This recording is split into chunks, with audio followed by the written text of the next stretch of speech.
Kansai region sports fans are a fervent bunch, meaning wrestlers with strong local connections, either by birth or university, will be desperately sorry not to have their vocal support behind them this time.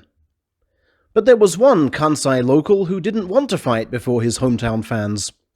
Goeido Gotaro, who retired on January 28th. Why was this proud Osakan so averse to one final hurrah showered in local love? "I shouldn't be performing spiritless sumo in front of my hometown support," he said at his retirement press conference, quoted in NHK's latest sumo magazine. "I'm satisfied, though, as I've done all I can. And I decided years ago that if I ever lost Ozeki, I'd quit." In a sumo world which thrives on gossip, such decisions from a famous wrestler are guaranteed to leak out.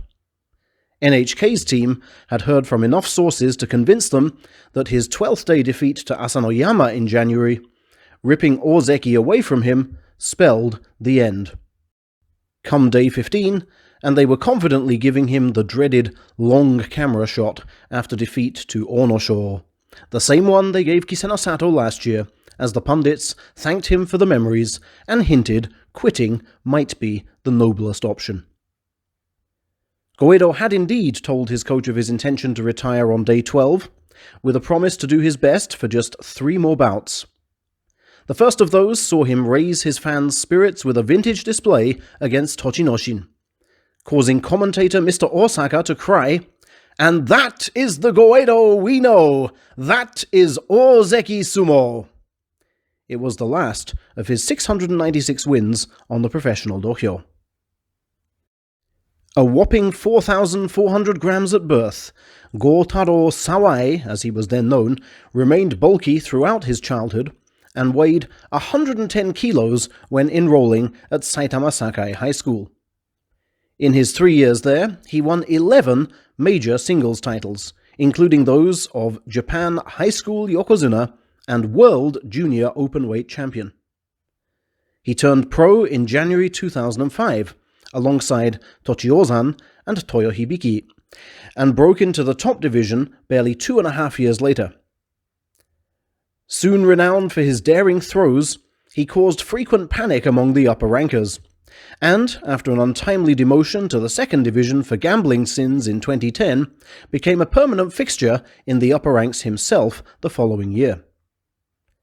Ozeki promotion was gained in breathtaking fashion on the final day of July 2014.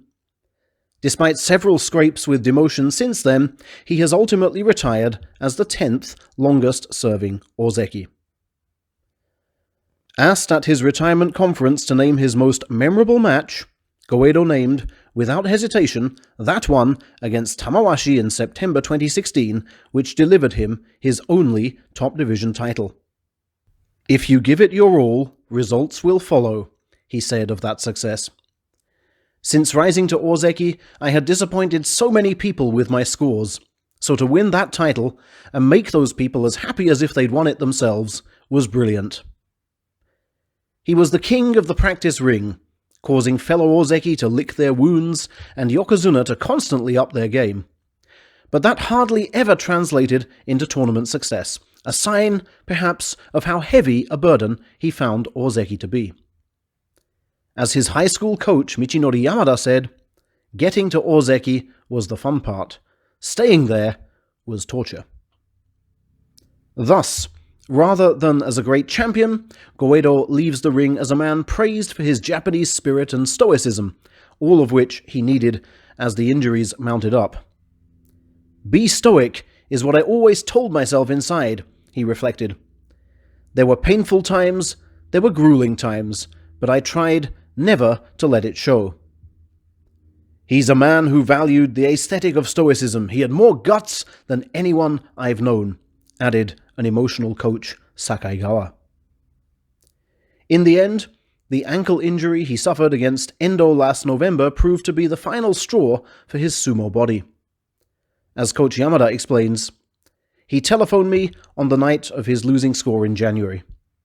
I urged him to compete in Osaka, sample the lower ranks again, and use that experience to make him a better coach.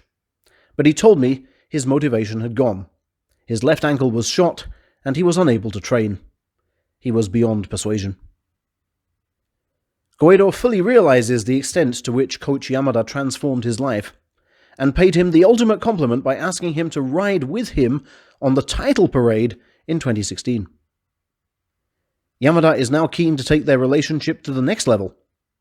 Rather than the joy of winning in the ring, I want him to sample the joy of seeing his students win.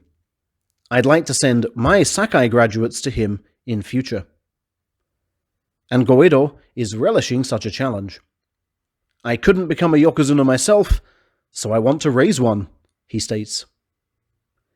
The poetic end to the story so far sees Goeido's retirement create a vacancy in the top division ranks to be filled by another of Coach Yamada's ex-students, Kotonowaka. Goeido clearly approached Osaka 2019 as if he suspected it would be his last in-ring homecoming. His outstanding performance on that occasion left the Kansai fans with plenty to remember him by, leaving him ready to become Takekuma Oyakata. It is in this capacity that Osaka now welcomes him and wishes him a sparkling coaching career.